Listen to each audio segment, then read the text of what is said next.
Hello, traveler, and welcome to the Library of Dusk. Today, we will be reading A Game at Dinner. Also note that this does increase your alchemy. Looks like we lucked out with a little alchemy increase to journeyman here. A Game at Dinner by an anonymous spy. First, a forward from the publisher, which it must have been hard to work with the spy, I imagine. The history behind this letter is almost as interesting and dark as the story it tells. The original letter to the mysterious Donane, let's call him Donane, was copied and began circulating the ashlands of Ardenfell a few months ago. In time, a print found its way to the mainland and Prince Leilug Helseth's palace outside Almalexia. While the reader may conclude after reading this letter that the prince would be furious about such a work, impugning his highness with great malevolence, quite the reverse was true. The prince and his mother, Queen Berenziah, had it privately printed into bound copies and sent to libraries and booksellers throughout Morrowind. As matter of record, the prince and the queen have not officially stated whether the letter is a work of pure imagination or based on an actual occurrence. The House Dress has publicly denounced the work, and indeed, no one named Donane, despite the suggestions in the letter, have ever been linked to the house. It probably ran out of ink writing the name. We leave the reader to interpret the letter as he or she believes. Narascan, the publisher. Dark Liege Donane. You asked for a detailed description of my experience last night and the treasons from my plea to House Dress for another assignment. I hope I have served you well in my capacity as informed in the court of Prince Helseth, a man who I've stated in many previous reports could teach Molag Bal how to scheme. As you know, I've spent nearly a year or two working my way into his inner circle of advisors. He was in need of friendship when he first arrived in Morrowind, and eagerly took to me and a few others. Probably because everyone's saying Outlander. Still, he was disinclined to trust any of us, which is perhaps not surprising given his tenuous position in Morrowind society. For your Unholiness's recollection, the prince is the eldest son of Berenziah, or Berenziah? Berenziah, who was once the queen of Morrowind, and once the queen of the High Rock kingdom of Wayrest. At the death of her husband, Prince Helseth's stepfather, King Eadweir, there was a power struggle between the prince and Eadweir's daughter, the Prince Elisana. Though details of what transpired are imperfect, it is clear that Elisana won the battle and became queen, banishing Helseth and Berenziah.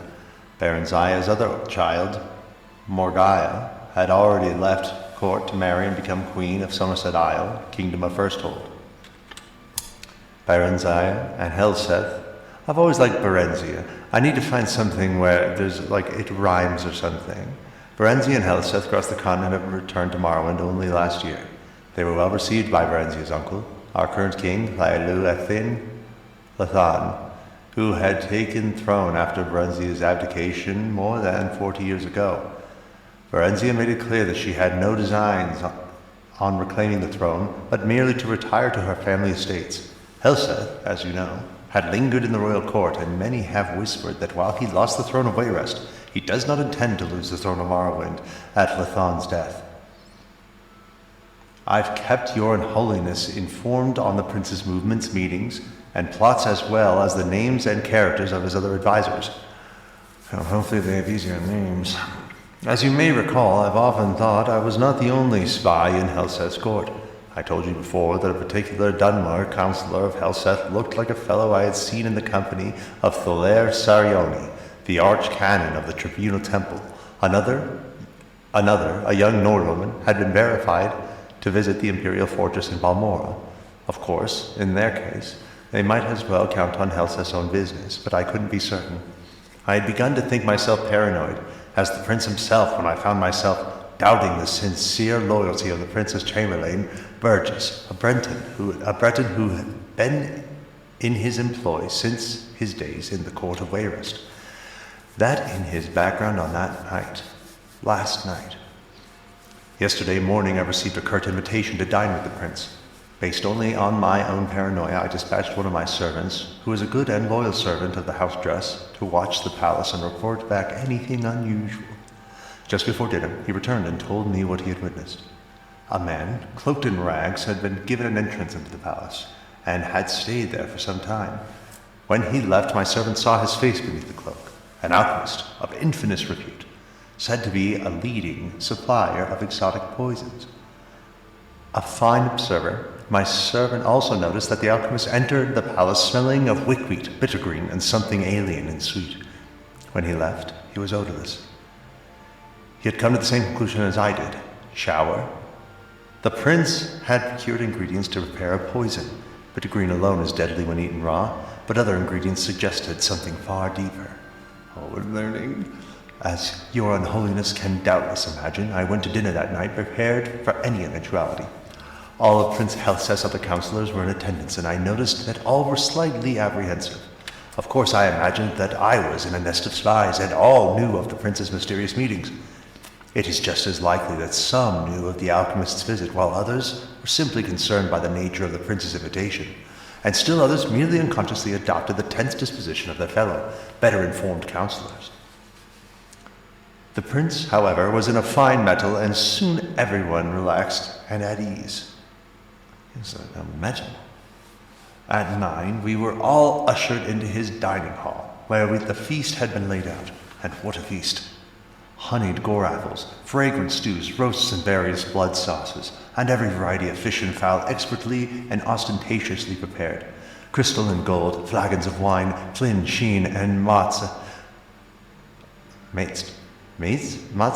were at our seats to be savored as appropriate with each course. As tantalizing as the aromas were, it occurred to me that in such a maze of spices and flavors, a discreet poison would be undetectable. Throughout the meal, I maintained the illusion of eating the food and drinking the liquor, but I was surreptitiously and swallowed nothing. Surreptitious and swallowed nothing. Aha! Finally, the plates and food were cleared from the table, and a tureen of a spicy broth was placed in the center of the banquet. The servant who brought it then retired, closing the banquet hall door behind him. "It smells divine, my friends," said the Marchioness Colgar, the Nordwoman, "but I cannot eat another thing." "Your Highness," I added, feigning a tone of friendliness and slight intoxication, "you know that everyone at this table gladly died for you this Morrowind. This is really necessary, gorgeous as the death?" The others at the table agreed with appreciative groans. Prince Helseth smiled. "I swear by Vernimma, the gifter. Vernimma, the gifter, my dark liege. Ever you have never seen a smile such as this one." Ironic words. "You see, an alchemist visited me today, as some of you already doubtless know. He showed me how to make a marvelous poison at his antidote. A most potent poison, excellent for my purposes. No restoration spell will aid you once you've ingested it. Only the antidote in the tureen. Oh my god, it's a saw. In the tureen will save you from certain death. And what a death, from what I've heard. I am eager to see its effects after all that the alchemist promised. It should be horribly painful for the afflicted, but quite entertaining." No one said a word. I could feel my heart beating in my chest. "Your Highness," said Alarat the Dunmer. I suspected of alliance with the temple. "Have you poisoned someone at the table?" "You are very astute, Alarat," said Prince Helseth, looking about the table, eyeing each of these advisors carefully. "Little wonder I value your counsel, as indeed I value all in this room. It would be perhaps the easiest for me to say who I haven't poisoned. I haven't poisoned any who serve but one master, any whose loyalty to me is sincere. It's like a Saddam. I haven't poisoned any person who wants to see King Helseth on the throne of Morrowind. I haven't poisoned anyone who isn't a spy for the Empire, the Temple, the House of Telvanni, the House of Redoran, House of Induril, and House of Dress." "Your Unholiness," he looked directly at me, his last words. I knew that in certainty. My face is practiced at keeping my thoughts from showing, but I immediately thought of every secret meeting I've had, every coded message I'd sent to you. Oh, it's like The Departed. The house, my dark liege. What could he know? What could he, even without knowing, suspect? I felt my heart beating fast. Was it fear or poison? I couldn't speak. Certain, as was that my voice could betray my calm facade. Those loyal to me who wish to harm my enemies may be wondering how I can be recognized that the poison has been ingested. Is it possible that the guilty party, or dare I say parties, were suspicious and merely pretend to eat and drink tonight? Of course. But even the craftiest of pretenders would have to raise a glass to his or her lips and put empty forks or spoons in their mouths to play the charade. The food, you see, was not poisoned. The cups and the cutlery were. If you did not partake out of fear, you were poisoned just the same, and sadly, missed an excellent roast. Sweat beaded on my face, and I turned from the prince as he would not see. My fellow advisors, all of them, were frozen in their seats.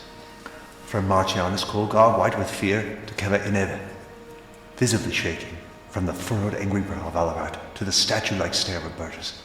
I couldn't help thinking then, could the prince's entire councilship be compromised of nothing but spies? Compromised of nothing but spies? Comprised? Was there any person at the table loyal? And then I thought, what if I were not a spy myself? Would I trust Helseth to know? No one better than his advisors, both the depth of Prince's paranoia and the utter implacability of his ambition. If I were not a spy for the house dress, even then would I be safe? Could a loyalist be poisoned because of a not so innocent misjudgment? The others must have been thinking the same, loyalists and spies alike. While my mind whirled, I could hear the prince's voice addressing all assembled. The poison's acting quickly. If the antidote is not taken within 1 minute from now, there will be death at the table. I couldn't decide whether I'd been poisoned or not. My stomach ached, but I reminded myself it might have been the result of sitting at the sumptuous banquet and not partaking. My heart shook in my chest, and a bitter taste like trauma root stung my lips. Again, was it fear or poison?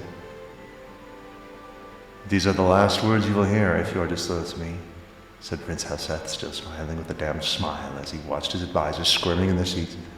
Take the antidote and live. Could I believe him? I thought of what I knew of the prince and his character. Would he kill a self-confessed spy at his court, or would he rather send the vanquished back to his masters? The prince was ruthless, but the possibility was within manner. Surely the theatricality of the whole dinner was meant to be a presentation to instill fear. What would my ancestors say if I joined them after sitting at a table eventually dying of poison? What would they say if I took the antidote, confessing my allegiance to you in house dress, and summarily executed? And I confess I thought of what you might do to me even after I was dead. I had grown so lightheaded and filled with my own thoughts that I didn't see Burgess jump from his seat.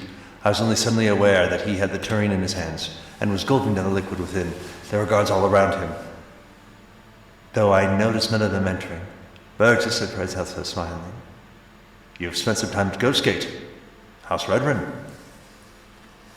You didn't know, Burgess laughed sourly. No, I report to your stepsister, the Queen of Wayrest. I've always been in her employ. By Akratosh, you poisoned me because... Oh, wait, is this the old guy? I report to your stepsister, the Queen of Wayrest. I've always been in her employ. By Akratosh, you poisoned me because you thought I was working for the damnable Dark Elves. You're half right, said the prince. I didn't guess you were working for, or even that you were a spy. But you're also wrong about poisoning you. You poisoned yourself when you drank from the tureen.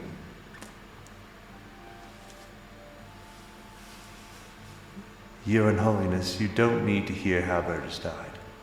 I know that you haven't seen much over the many, many years of your existence, but you truly don't want to know.